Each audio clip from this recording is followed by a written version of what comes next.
Xalqımız keçmişə bağlı olduğu üçün hər zaman tarixə böyük dəyər verib yaşadı. Tariximizin, mədəniyyətimizin zaman-zaman inkişaf etməsində tarixi abidələr də az rol oynamayıb.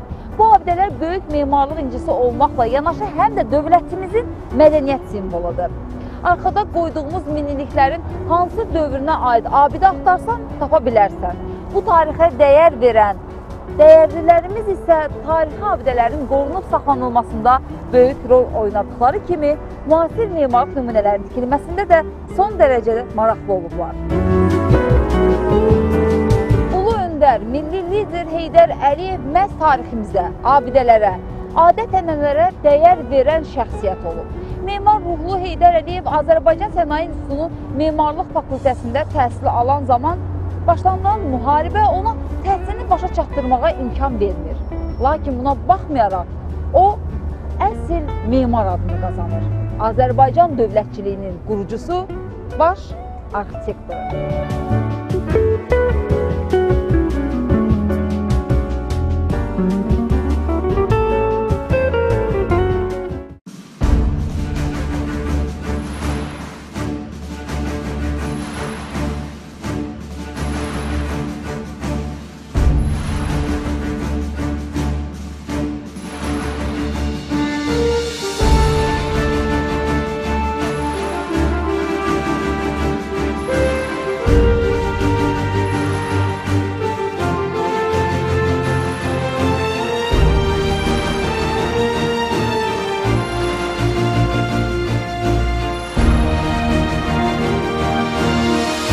Azərbaycanın bugünü və Azərbaycanın gələcəyi həmişə parlaq olacaq, həmişə işıqlı olacaqdır. Vətənə dərin məhəbbətlə bağlı olan Ulu Öndərin bir amalı var idi. Müstəqil Azərbaycanın inkişafı, çiçəklənməsi. Məhz bu amal, bu istək onda tikmək, yaratmaq yoluna işıq olur. Və beləliklə, dövlətçiliyimizin baş memarı saysız hesabsız memarlıq nümunələri yaradır.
25-30 ili maraq doğuran və mədəniyyətimizin inkişafında danılmaz rolu olan abidələrdən biri Gülüstan Sarayıdır.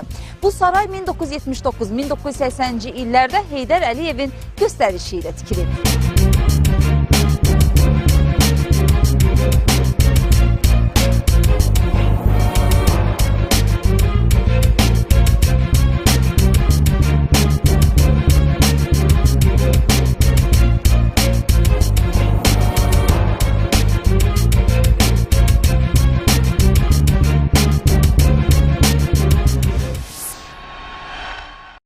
Cahangir müəllim, mən ulu öndərimizi, ümumi lider Heydər Əliyevi tamaşaçılarımıza memar kimi təqdim etdim. Onu Azərbaycan dövlətçiliyinin, müstəqil Azərbaycanın memarı, qurucusu kimi təqdim etdim. Çox düz eləmişsiniz. Bəli, amma bununla yanaşı həmçinin bilirik ki, Heydər Əliyev məhz paytaxtımızda, eləcə də ümumilikdə Azərbaycanda neçə memarlıq nümunələrin tikilməsində birbaşa təşəbbüskar olubdur. Ulu öndər Azərbaycan iqtisadiyyatının bütün sahələrinə belə deyək ki, önəm verməklə bərabər o gördüyü işlərdə, tikinti işlərində də milli memarlığın təcəssüm olunmasına çox böyük əhəmiyyət verirdi. Mən sizə deyim ki, Heydər Əliyev Azərbaycana sənaye memarlığı gətirib.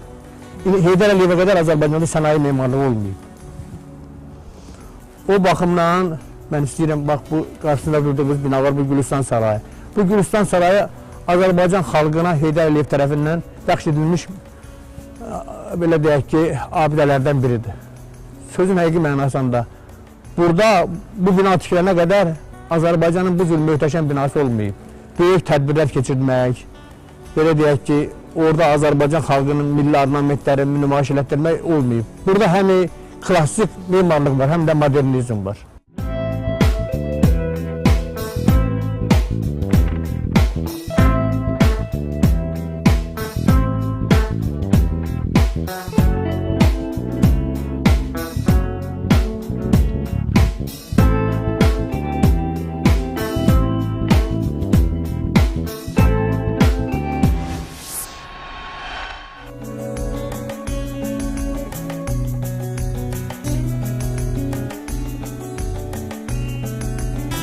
Mən istədiyim, indi bəlkə də çox adam bilmir ki, bunun konstruksiyasında hansı yeniliklər var.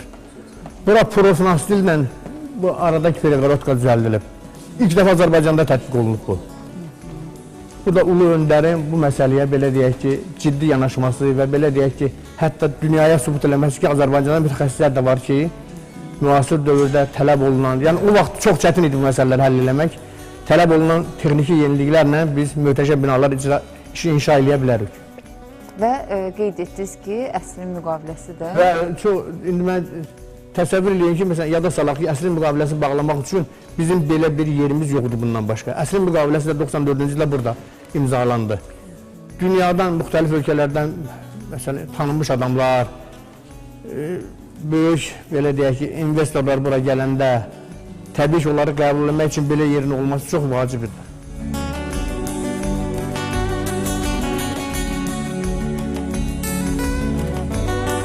Bina öz möhtəşəmliyi ilə fərqlənir. Azərbaycan memarlıq ənənələrinə xas olan cəhətləri bu binanın simasında özünü əsaslı şəkildə göstərir. Gülüstan Sarayı müasir tariximizin abidələrindən biri kimi böyük dəyərə malikdir. Bu binada Azərbaycan xalqının həyatı, yaşam tərzi, mədəniyyəti, mənəviyyatı, dövlətçiliyimizlə bağlı çox mühüm tədbirləri, yığıncaqlar təşkil olunur. Milli memarlığımızın çağdaş abidəsi olan Gülüstan həm adına, həm də daşıdığı ideyaya görə millidir.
Heydər Əliyev həmçinin bölgələrdə, rayonlarda çox mərtəbəli yaşayış binalarının tikintisini də birbaşa təşəbbüskar olub.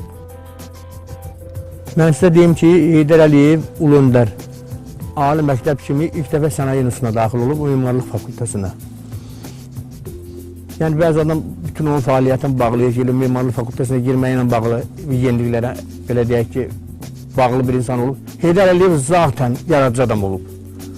Yəni, o mimarlıqda oxumasaydı da, yəni, o qısa müddət təbii ki, o mimarlıqda oxumaqla belə özünə bir mimarlıq xarakteri götürmədi. Heydər Əliyev zaten yaradıcı adam olub və Heydər Əliyevin təkcə Bakı şəhərində bu xalq üçün yaratdığı, qurduğu, xatirə qoyduğu binalar deyil. Respublikanın bütün ərazilərində Heydər Əliyevin əl izləri var. Heydər Əliyevin rayonlarda çox mərtəbəli binaların tikilməsinə təşəbbüskar olmasıydı. Bu, əhalinin, millətin müəyyən mənada yeni tələblərə uyğun tərbiyə olunmasında idi. Yəni, birgə yaşayış qaydaları ilə dolu olan münasibətlərin formalaşmasında mühüm rol oynayırdı. Yəni, deyək ki, kənddə biz adətən tək-tək evləri görmüşük də ayrıca. Amma bir yaşayış üçün çox mərtəbəli binanın olması çox vacib idi. Və onun da ötəsindən o çox bacarıqla gəlirdi. Və bundan başqa Heydər Əliyevin ayrı-ayrı rayonlarda çox mühüm mədəniyyət obyektlərinin tikintisində böyük rol olub. Məsələn, mən Sabirabadda, Bərdədə, Saatlıda, hətta Səlyan rayonunun hətta bir kolxozunda mədəni evinin tikilməsində Heydər Əliyevin çox böyük təşəbbüs göstərir və burada Xırdalanda. Və mənim bəxtim onda gətirib ki, o obyektləri tikən trestlərdə mən işləmişəm. Yəni, bir avazda onun, belə deyək ki, o tikiltisinə mən gedib müəyyən mənada müşahidəçi kimi, belə deyək ki, iştirakçı kimi və oradan müəyyən mənada görülən işlərdə hansı mahiyyət daşıdığını mən istəyirəm qeyd eləyək. Heydər Əliyevin yaratdığı bütün obyektlər, mən sizə səmimi deyirəm, Azərbaycan milli mentalitetinin sadəcə qorunması yox, həm də inkişaf elətdirməsinə xidmət edir. Bax, elə dedim bu binanı. Burada həm milli memarlıq var, həm də modernizm var. Burada millilik ilə müasirliyin, vəhdətin biz görürük. Deyil həndəsi silüetli, orijinal, yaxşı yadda qalan, funksionallıqla estetik təsiri özündə birləşdirən bu bina memar Nazim Hacıbəy və memar Hafiz Əmirxanovun layihəsi əsasında inşa olunub. Bu binanın inşasına görə müəlliflər Azərbaycan SSR Dövlət mükafatına layiq görülüblər.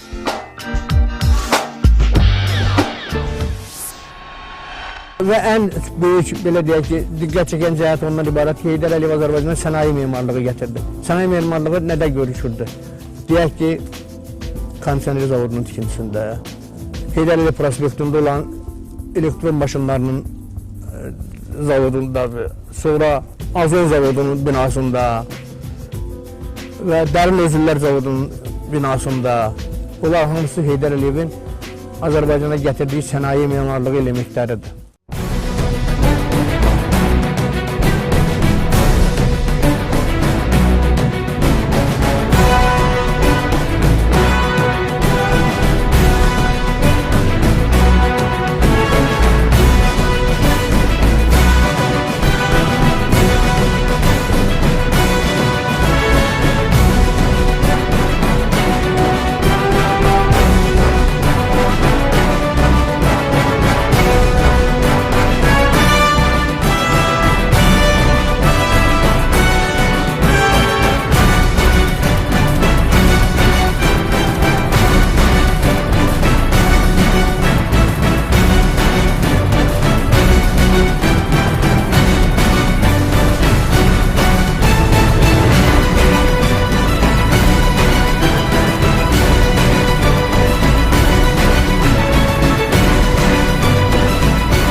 Və sonradan onlara belə deyək ki, istinad eləyərək yeni obyektlər yaradıldı.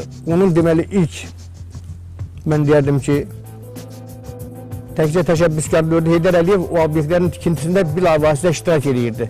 Necə tikilir, necə qurulur. Və Heydər Əliyevin milli memarlıqla bağlı istəyirəm mən bir məsələni hamının yadına salam. Bizim aeroportu o yenidən qurulan müstəqillik dövründə, yenidən qurulanda orada bir Türk firmasını çağırdılar.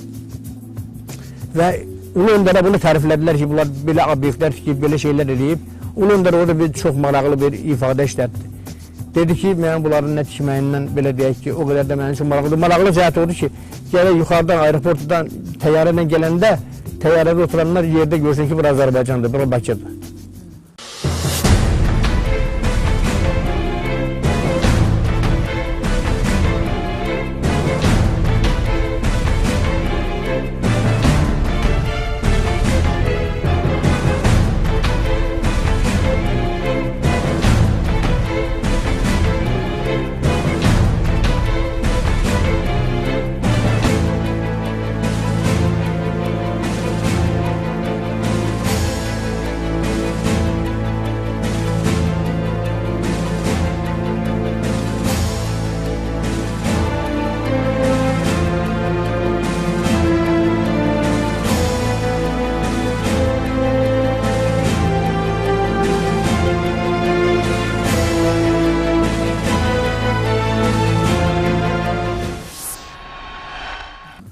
Və burada bir daha təsdiq olunmuş Heydər Əliyevin yaratdığı bütün obyektlərdə milli mentalitetin qorunmasına yox, təkcə inkişafına da çox böyük maraq olub.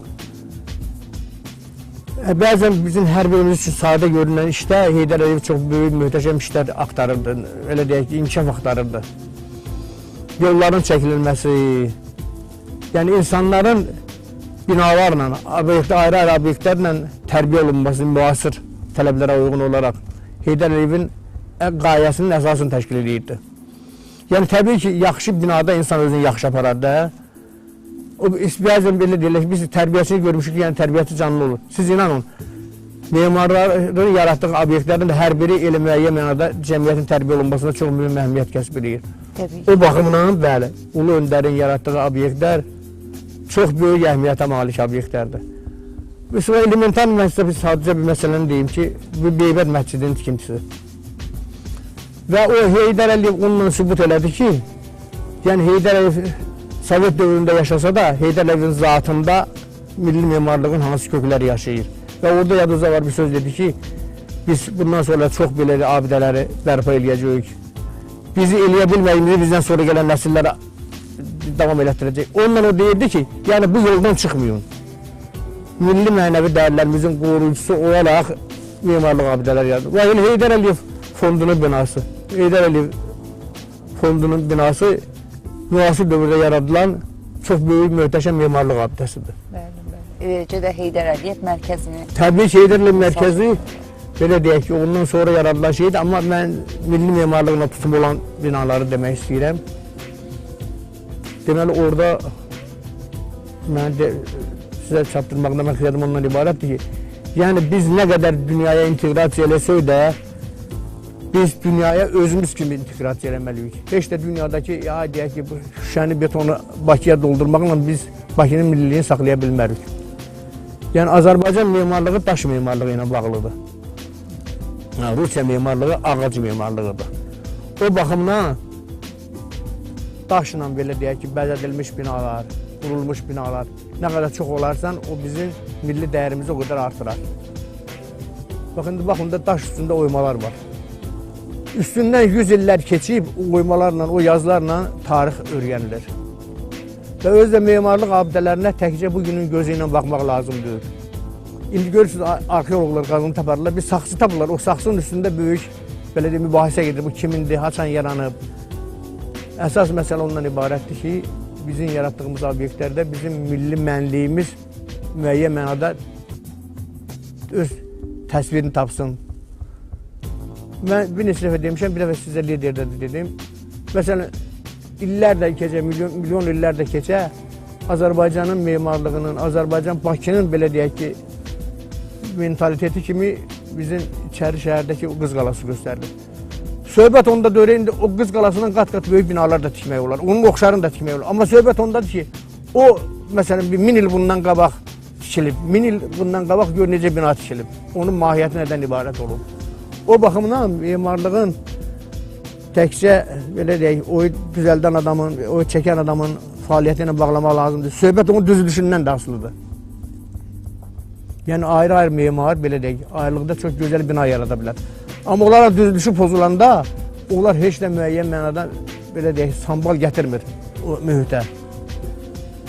Heydər Əliyevin ən böyük belə deyək, xidmətlərində bir də ondan ibarətdir. O təkcə ayrı-ayrı binaların memarlığı ilə maraqlanmırdı. O eyni zaman onların harada yerləşməsindən də belə deyək ki, müəyyən mənada nəzər çıxardı. Birisi Heydər Əliyevin belə deyək ki, mən ümumiləşdirilmiş şəkildə belə deyək, Heydər Əliyev Azərbaycan dövlətini inşa edən bir memardır.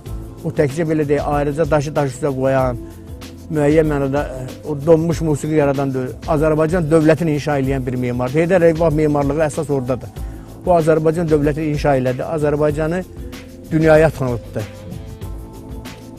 Siz indi bizdə bəzən deyirlər, biz bayaq qeyd elədik, burada əsrin müqaviləsi burada imzalanıb. Siz inanın, bizim müstəqilliyimizin belə deyərdim ki, çox hissəsi Heydər Əliyev şəxsiyyətinin mövcud olmasındaydı.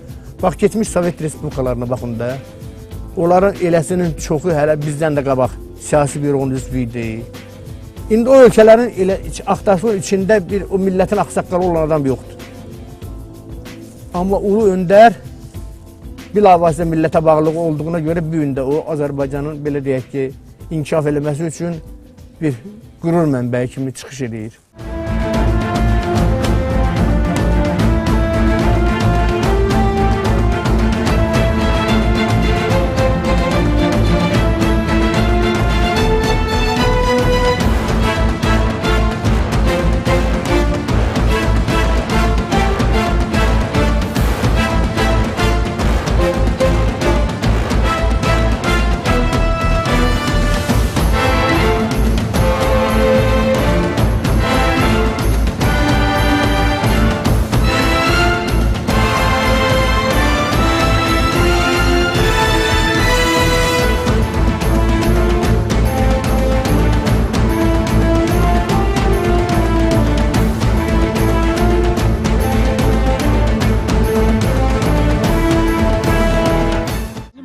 Birləşdirən Azərbaycanlıları bizim milli mənsubiyyətimizdir, bizim tarixi köklərimizdir, bizim milli mənəvi dəyərlərimizdir. Mən qeyd etmək istəyirəm ki, hələ illər öncəyə nəzər salsaq, elə 93-cü ildə səhv etmirəmsə, 2003-cü ildə. 2003-cü ildə sizin məhz Ulu Öndərlə bağlı yazınız dərc olundu. O barədə də istərdim danışarsınız. O izah edəcəyim deyil. Mən fəxr edirəm ki, məsələn, bu qəzetdə mənim də yazım getdi. Ulu Öndərin sağlığında onun 80-illiyi ilə bağlı xüsusi buraxılış var, xalq qəzetində xüsusi buraxılışı. Burada cəmi 5 adamın məqaləsi var. Burada mən məsələn həmin vaxt Dövlət Şəhərsalma və Arxitektür Komitəsinin şöbə müdürü işləyirdim. Özdəki bizim yazımız o birisi yazılardan fərqləndirirdi. Mənim yazımın belə deyək, adı Böyük Ömrün şərəfli səhifələri idi. Yəni Ulu Öndərin Azərbaycanın rəhbərlik elədiyi vaxtlarda tikdiyi işlər, yaratdığı obyektlər nələrə xidmət edirsə, bu yazıda əsasən onun açılması verilir. Təbii ki, çox vaxt aparar, biz onu tamam bütün belə deyək, anatomiyasını danışdıq. Amma söhbət ondan ibarət edir ki, Heydər Əliyev təkcə danışığı ilə, belə deyək ki, verdiyi göstərişlə yox, o yaratdığı obyektlərlə də millətin inkişafına və milli ruhunun qorunmasına xidmət edirdi. O bayaq dediyim, biz dünyaya inteqrasiya eləyəndə özümüz kimi inteqrasiya eləməliyik. Özümüz kimi inteqrasiyanın biri də o binaların görkəmindədir. Yəni təkcə də belə deyək ki də binanın müasir texnologiya ilə, müasir materiallarla tikilməsindən getmiş. Söhbət odur ki, milli tutumu olan binaların çox olmasından söhbət gedir ki, yəni o milli tutumu çox olan binalar Azərbaycan millətinin qürurun, əzəmətini göstərir. Özü mən bayaq dedim, biz daş memarlığıdır. O şüşə, beton, soyuq memarlığı yaradır. Yəni onun hərarəti yoxdur. Amma daş memarlığında hərarət var. O Kazanın baş memarı gəlmişdi bura, Tataristanın Kazan şəhərinin baş memarı. Sizinlə o mən bir müsahibəsini oxudum. Mən çox böyük fərəhləndim. O daşların ona verdiyi hərarətdən danışırdı. Yəni daşın üstündə gəzəndə insan özü ondan bir enerji alır. Amma şüşə əli vuranda şüşə adamın enerjisini alır. Fikrimi çatdıra bilirəm, üstündə demək istəyirəm. Təbii ki. Şüşə dəmir əli vuranda adamın enerjisini alır. Amma əslində daşa söykənəndə o adamın əksinə enerji verir. Məsələ biz də hər zaman daşı elə memarlığın bir parçası kimi qiymətləndirmişik və onu çox canlı tamaşaçılarımıza çatdırmağa çalışmışıq. Hər zaman demişik ki, hər bir daş özündə bir tarix gəzdirir. Tam doğru deyirsiniz.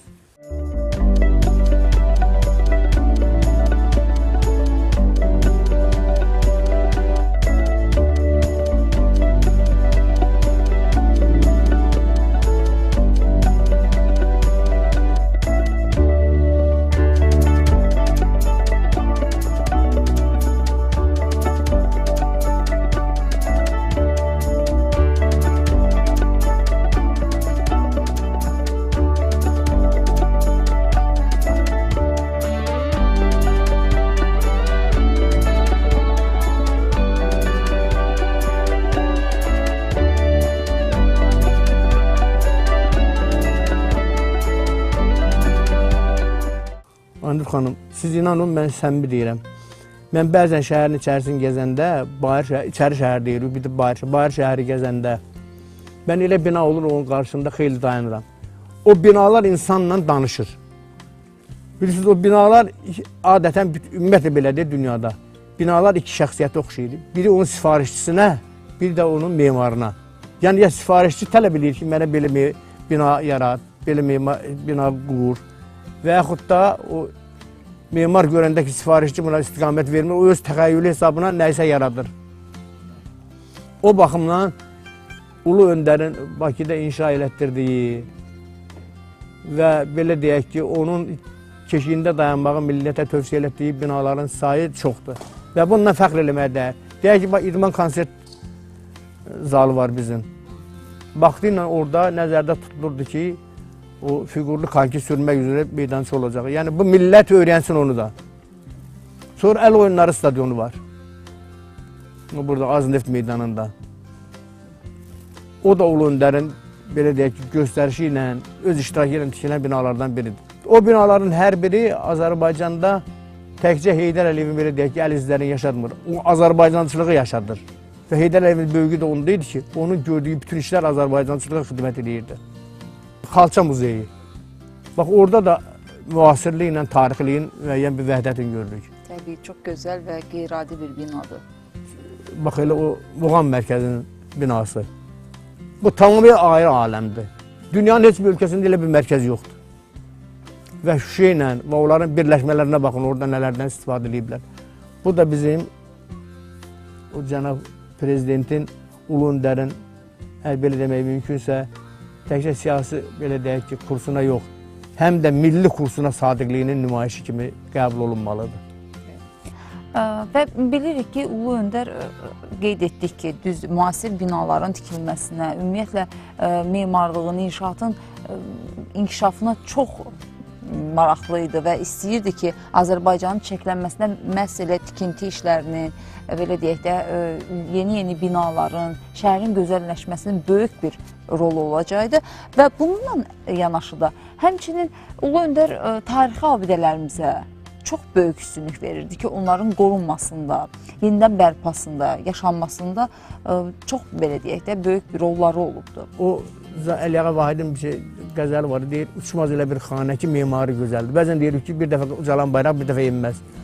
Ona görə enmir ki, onun memarı gözəldir. Yəni, binanı elə tikmək lazımdır, onu ümumiyyətlə heç vaxt sökmək heç kimin ağlına gəlməsin. Bax, Azərbaycan da bugün elə bir vəziyyətdədir, elə bir, belə deyək ki, formada dünyaya inteqrasiya eləyir ki, Azərbaycan günəş kimi dünyaya, Ulu Öndər deyir, günəş kimi dünyaya doğacaq. Doğrudan da Azərbaycan günəş kimi dünyaya doğub. İndən belə heç kim, belə deyək ki, hətta bizə düşmən olan adamlar da belə bir möhtəşəm binanın sökülməsi haqqında heç düşünə bilməz. Yəni, burada elə gözəllik yaradılıb ki, o gözəlliyə əl vurmaq özü cinayət olardı.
Gülüstan sözünün mənası cənnət, güllü çiçəkli, abad məkan, gözəllik deməkdir.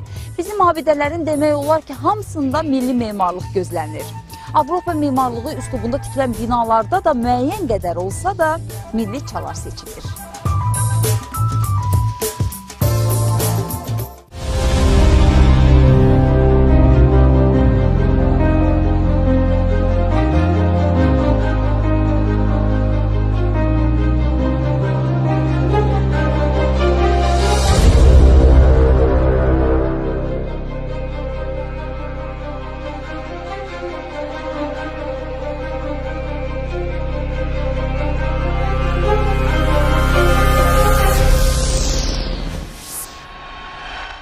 müasir memarlıq abidələrindən danışarkən ilk növbədə yada düşənlərdən biri də Heydər Əliyev sarayıdır. 1972-ci ildə açılışı olan bu saray tikildiyi gündən indiyənə qədər öz möhtəşəmliyini və əhəmiyyətini qoruyub saxlayır. Həmin gündən indiyənə qədər milli mahiyyət daşıyan bu sarayda minlərlə konsert proqramları keçirilir. Artıq 30 ildən çoxdur ki, ən mühüm beynəlxalq tədbirlər, respublika miqyaslı dövlət səviyyəli ictimai siyasi, mədəni kütləvi tədbirlər Heydər Əliyev sarayında keçirilir.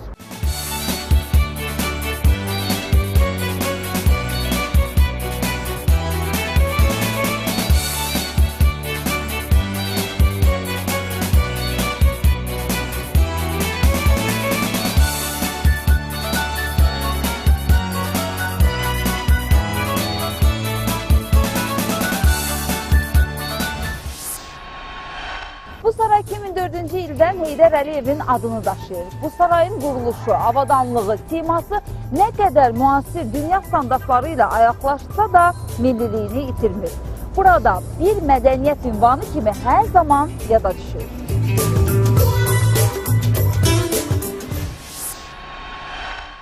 Bugün biz xalqın xilaskarından, Azərbaycan dövlətçiliyinin memarından, baş qurucusundan danışdıq. Təşəkkür edirik.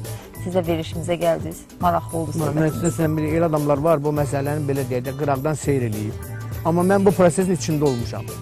Bunlar necə yaranıb, necə qurulub, hansı mübahisələrdən keçib.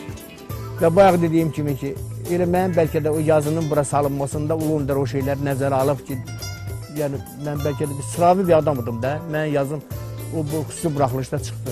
Özü sağ olan vaxtı. Mən ondan fəxr edirəm. Sizi sıravi insan adlandırmaq olmazdı. Yox, çünki vallahi. o zaman siz Respublika dövlət... Mən o dövlət tikinti arxitektör komitəsinin sədr müavini olmuşam. Amma o vaxt artıq o komitənin şöbəmdir deyir. Yəni sıravi işçiydim də doğrudan. Yəni mən rəngdə olan adamın yazısının bura düşməsi elə də təsadüfi deyil. O Ulu Öndərin belə deyək ki, kadrları zərrəbinlə seçməsi ilə bağlı olan şeyi.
edirəm ki, mən Azərbaycanlıyam.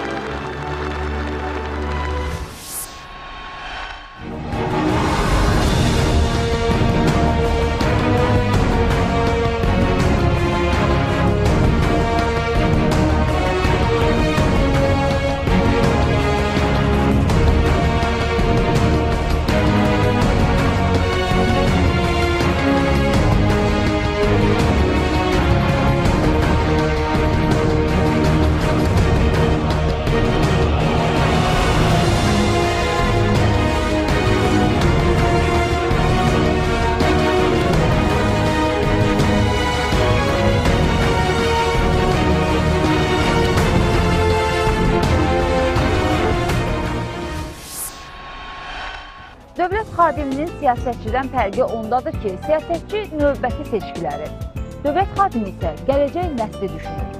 Ümumi lider Heydər Əliyev məhz belə nadir dövlət xadimlərindəndir. Bu dəfə arxitektdə müstəqil Azərbaycanın memarı, odlar yurdunu işıqlı gələcəyə aparan yolun memarından danışdıq.